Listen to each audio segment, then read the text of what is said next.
Elle a été enceintée par un homme décédé depuis 1 mois. Histoire mystique, deuxième partie F1. Voilà les parents donc de Judy Kayel, son père, sa mère, ses frères et sœurs et tout le monde dans sa famille décide donc de dire à Judy Kayel d'aller leur montrer là où vit apparemment ce dernier qui s'appelle Dieu merci. Alors, comme Judy Kayel était aussi de Kwiku, non loin des quartiers culottes, et donc voilà ses parents sont sortis du matin pour aller donc avec leur fille, pour aller déposer leur fille auprès de son homme. Et voilà comment tous sont partis en arrivant à Rebecca. Ils sont entrés dans la ruelle. En arrivant là où se trouve donc la parcelle de Dieu merci, à la grande surprise, les parents de Judy Kayel aperçoivent une foule de personnes. Tous étaient habillés en noir. Les gens pleuraient. Ils se sont dit, voilà. Et Judy Kayel dit à ses parents, la parcelle, c'est là où. Alors ses parents disent, non, attends, nous allons dans la parcelle, c'est là où il y a l'enterrement, là.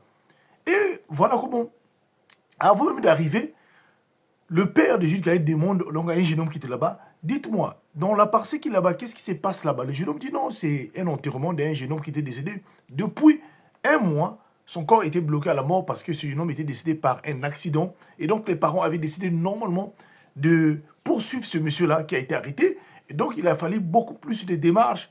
Donc le corps du jeune homme a fait 1 mois à la mort, c'est aujourd'hui qu'on est en train de l'enterrer. Alors, les parents demandent non, mais ce jeune homme-là, il s'appelle comment? Est-ce que tu connais bien ce jeune homme-là? Ce fameux monsieur-là, lui, il vivait dans le quartier, il dit non, le jeune homme s'appelle Dieu merci. Et à la grande surprise, Julie Kayel, donc effrayé en entendant cela, alors ses parents décident donc d'arriver jusqu'au portail. Ils sont arrivés au portail, à la grande surprise, la photo du jeune homme était là, c'était bien ce dernier-là. Alors, le père de Judy Kayel, sa maman et tout le monde, et Judy Kayel même, je l'ai effrayé, commence à pleurer. Son papa a pris donc le courage. Le jour de l'enterrement, il fallait donc demander, il voulait voir urgemment l'oncle de la famille. Et on appelle l'oncle de la famille, donc de ce fameux monsieur, jeune homme décédé là, qui vient à côté. On dit vraiment, nous avons une situation ici là. Nous avons une situation ici, il faut qu'on vous le dise. On ne peut pas répartir comme ça. Notre jeune fille qui est là, elle est tombée enceinte. Apparemment, elle dit qu'elle a eu une relation avec votre enfant qui s'appelle Dieu merci. Mais quand on arrive sur place, on constate que ce dernier-là, c'était son enterrement.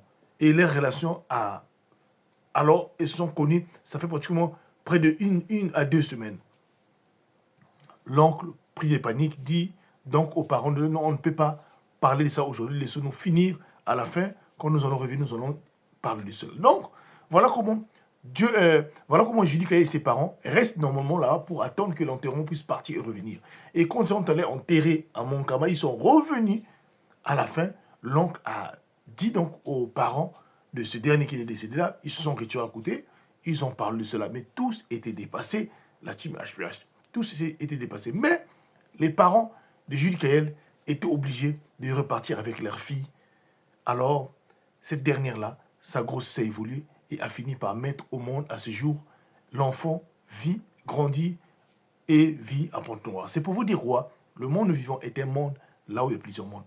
Faisons attention s'il vous plaît et surtout, ne pas oublier que nous sommes dans un monde là où il y a plusieurs mondes. Merci.